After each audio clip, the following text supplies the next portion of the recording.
Okay, so let's now have another example, and for this time let's use our two approaches. We have the scalar approach and the vector approach.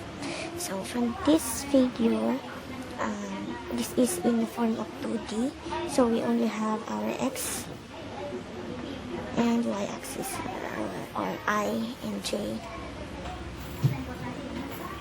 and I direction. Okay,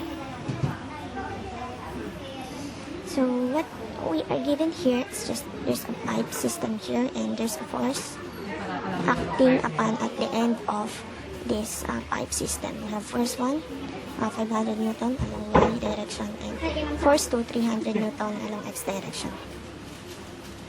Okay, so let's start using the scalar approach. So we say that the summation of moment is equal to the force times the its moment arm.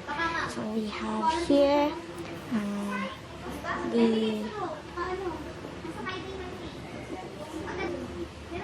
okay. So since we have three forces acting upon this body, so let's find the it says here that let's find the moment at this point, at point O.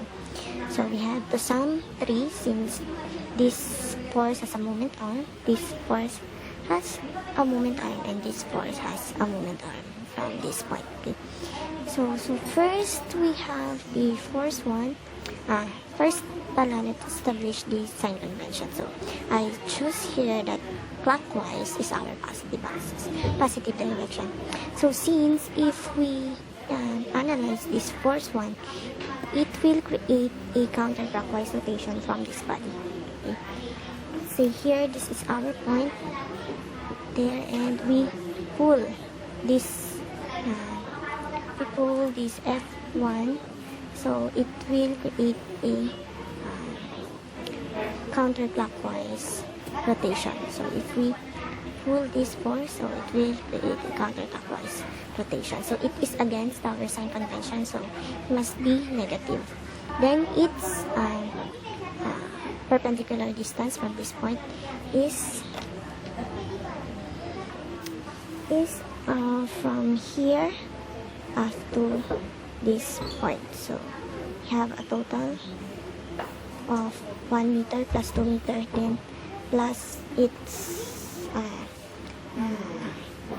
distance from this point up to this point. Okay, so this is not given, but we have here 2.5 meter. The hypotenuse of, or the length of this pipe is 2.5 meter, and we are given with 45-degree angle. So using the Sokatawa, we can now compute this side.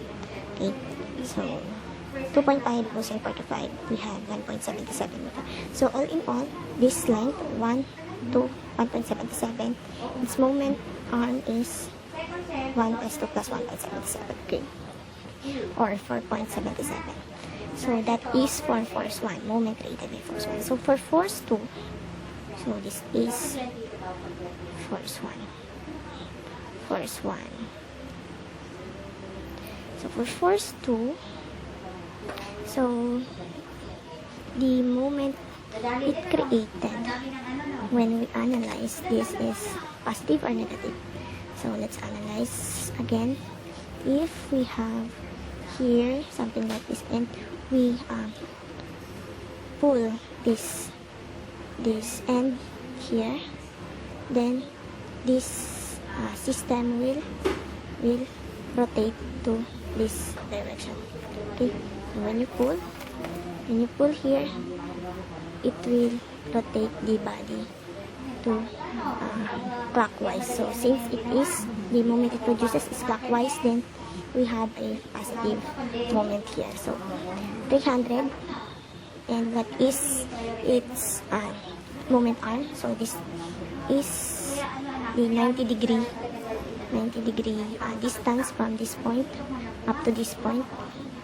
To this point, we have a 1.77. Okay, so since this is, it's 90 degrees. So 1.77 can also be computed using the Sokatawa created by this right triangle here. Okay, so we have 300 times 1.77. And for the last force, F3, D3, F2, force 3, we have here the so first, what is the moment created? So if you pull this pipe here, then you will create a clockwise moment. So again, it is positive. So positive. Then we have 600 times its distance. It must be a 90-degree distance. So its moment arm from this point O is 1 meter. So times 1. So all in all, if we compute this, we have a negative 1,254 Newton meter going to this direction. But since it's negative, we can now fix this by clockwise. This is clockwise. We can now fix this by changing the direction of our moment from clockwise to counterclockwise. So it now became positive. Okay. So if you will imagine the moment created by these three forces here is 1,254 Newton meter counterclockwise. So the body will rotate counterclockwise. Okay. So let's now try using the vector approach. So for the vector approach, we need is the vector position of each forces given here. Since the force 1 and force 2 locates at same point, then their position vector r is just the same. Okay? And the position vector r of this force 3 here is, let's name it as R2. Okay? So for R1, we have the I direction, we have 4.77 and 1.77 J. So per K, it is equal to 0. So for R2, we only have 1I, 0 J, and 0 K. Okay. So for F2, if we express this in terms of vector form, we have force 1 is just a 500 J. So if we create another axis here, and then we have a positive 500J.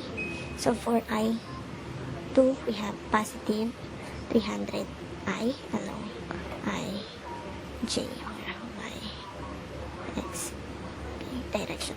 So for J, we have a, so if we again create another X and Y axis here, so it is going downward, so we have negative J.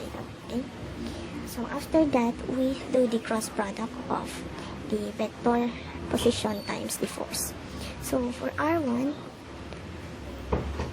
so for F1, its vector position is R1. Plus, for force 2, its vector position is also given by R1. Plus, the force 3, the vector position is given by R2. So after that, we compute each moment created by this force 1, force 2, and force 3. So we again do the cross product of R1, F1 by JK. So our R1 is this one, I and J with 0K. Then for F1, we have 0, I, 500J, and 0K. Okay.